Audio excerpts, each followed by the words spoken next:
Welcome to Movie Recap. In today's video, we will be going through the 2019 horror mystery movie Girl on the Third Floor. Turn on subtitles and spoilers ahead. Don Koch arrives at their newly purchased Victorian house with their dog Cooper. He traveled ahead of his pregnant wife Liz, hoping to renovate the house in time for the baby's arrival. Don gets started on a renovation immediately. While Cooper senses that something is not right with the house, a marble rolls on the bedroom floor and Cooper chases after it. As Don sets out for cleaning the house, he meets Ellie Mueller, the pastor living across the street. The next morning, Liz video calls Don and asks about the house. Don goes back to fixing the house in his time covering up the gaping hole in the living room. As he's fixing the wall, he finds old newspapers and lingerie hidden with it. Later that night, Don goes out to an empty bar and strikes up a conversation with the bartender, Gary. Gary warns him about the house, telling him that it's bad news, but Don demises this as a screwed up joke. When he gets home, he explores the house looking for the dog while the haunting figure looms behind him. He eventually finds Cooper and settles in for the night after his call with Liz. And the next day, Don sets his eye on fixing the kitchen sink. He hits one of the pipes and a burst of black sludge covers his whole face. He cleans himself outside and meets Sarah. Sarah flirts with him, and then he invites Sarah inside for a smoke, and after having a flirtatious back and forth time, they both have a hot fling in Don's bedroom. Cooper is left outside, barking aggressively at a shadow looming at the end of the hallway.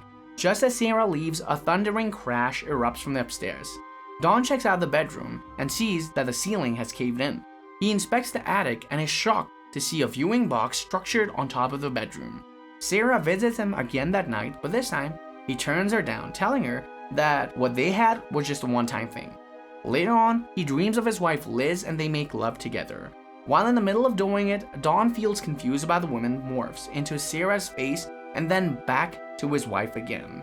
He tries to ignore it and closes his eye. When he opens them, a horrifying monster with a deformed face is on top of him. Don wakes up in a cold sweat, feeling relieved that it was only a dream.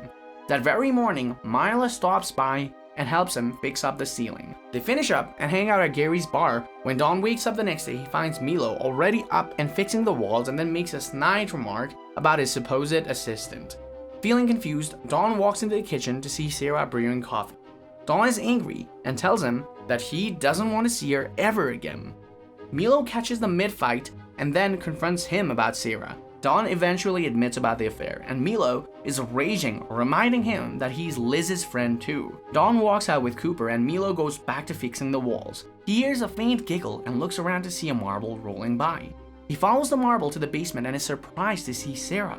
He tells Sarah to leave before Don finds her, but she surprises him with a hammer to the face. He manages to crawl his way back to the stairs and sees a deformed woman on top of the landing. He's frozen in terror as Sarah lands a finishing blow to his head. When Don comes home, he assumes that Milo has gone away and he continues with his work and calls Liz. During their call, Liz spots a woman walking behind him. Don is frightened knowing that he's alone in the house and he sets out to look for the intruder. He reassures Liz that he spots the back door wide open. The very next day, he installs new lock on the doors and adds security cameras. The neighbor Ellie interrupts his work to check on him and giving encouraging words. The haunting doesn't stop at that night. As a marble lures Cooper downstairs, it follows the marble to the basement and sees Sarah unaware of its impending doom. When Don wakes up, Cooper is missing. He is looking for the dog around the house and finds it chopped up, its bloody parts in the dryer. Don immediately calls the police, but they don't take it seriously. Don later sees Sarah in the living room that night. He apologizes to her and tells her that he has a surprise for her in the kitchen. Just as they enter the room, Don strikes her on the head with a hammer. Coldness takes over his body as he cleans up the blood on the floor. He wraps Sarah's body and blinds it with duct tape, dragging it all the way down to the basement. He stuffs the body within the walls and starts covering it. Suddenly, a call interrupts his work. It's Liz asking him why Milo has been trying to call her. Don is finally tipped over the edge. He lashes out at his wife and then hangs up. When he goes back to the basement, Sarah's body is gone. Don runs around the house and hears giggling coming from the attic. He goes up investigating further and finds a false wall. He breaks it down and sees another compartment. Its walls are filled with disturbing children's drawings. At the end of his wits, Don drills a hole in the wall and sneaks a camera. He sees the drywall dirt and dust, and then he sees something else. The disfigured woman appears his mouth with 1,000 teeth snarling at him. He runs to the living room and begins smashing the walls, revealing a bloody cavity within it. With each strike, he reveals the secret of the house. As another hole opens up, he sees Milo's dead face pop out. He hears another giggle and sees an eye peeking through another hole. He then opens his phone and receives a photo message from Sarah giving him the finger. As he turns around, one of his cabinet drawers open and the disfigured woman emerges. Her face is slashed wide open with her teeth hungry for blood. A marble drops down to the floor and makes its way under the Don's skin. He screams, feeling the pain erupt from his body. He runs to the bedroom and grabs a cutter, tearing his shin open to get the ball out. He continues screaming as the marble makes its way up to his body and then to his neck. He begs the woman to make it stop, but she only giggles at him. He slashes his neck as he withers from pain. The marble reaches his head and then pops out of his eye, leaving a bloody trail behind. He crawls on the floor and looks at the woman. The last thing he sees is more marbles rolling down the floor, ready to penetrate his skin. Liz arrives the next day and starts looking for Dawn and Cooper. Assuming that they've only gone out for a walk, she explores the house. She discovers an old newspaper revealing the house to be an old brothel from 1901, where the local police were unable to find the murdered girl's body. A sound catches her attention, and she finds a marble in the basement. When Liz comes back up to the kitchen, she meets Sarah. Liz is skeptical for her, but her thoughts are interrupted by the doorbell, and then she meets Ellie, who warns her about the house. Just like Dawn, Liz dismisses the neighbor's concern. When she goes back to the house, she begins experiencing weird occurrences. She pulls out a wad of her hair from the sink and sees an eyeball peeking back at her. She screams and starts calling down, but finds his phone in the bedroom. Feeling worried, she seeks out Ellie's help. Ellie then tells her that the house has a habit of testing the man who live in it and warns her again to stay away from the house.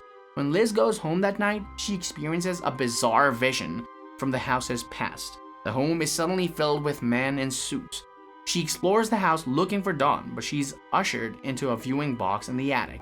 From there, she witnesses the show of a woman engaging in aggressive sexual activities with a man wearing a grotesque costume. As she turns to look around the attic, she spots a young child making a drawing on the wall. The same grotesque man approaches the child and gives her a bag of marbles. Liz runs down and finds the house back into its normal state. She then faces Sarah at the stairs, who reveals to her that the house's terrifying secret. It turns out that the deranged woman was an innocent girl that the brothel owner used and killed. Sarah was also another victim of these men. She lunges at Liz with a cutter, but she manages to barricade herself in the bedroom. Liz turns around to see Don emerging from the closet, his whole body slashed to the bone and bleeding. Crying and bleeding, Don admits his affair but promises to change. Liz rejects him, and then Dawn uses the cutter on his face, tearing his skin apart to reveal deranged Sarah inside. She makes a run for it in the living room and sees Mila's dead body on the walls. As she runs to the gaping hole that Dawn had covered up, a new opening emerged and water pouring out from it. Two hands rip the hole open, and out come the deranged woman, ready to sink her teeth into her.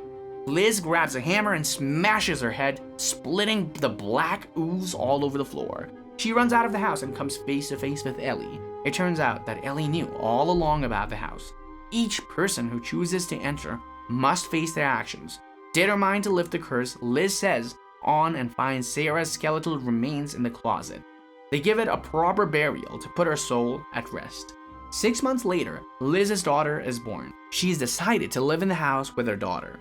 As she leaves the room, a marble falls from the grate on the ceiling. As the baby looks up, Dawn's eyes peek through the grate. Thanks for watching. Please like, subscribe, and click the bell icon to get new movie recaps.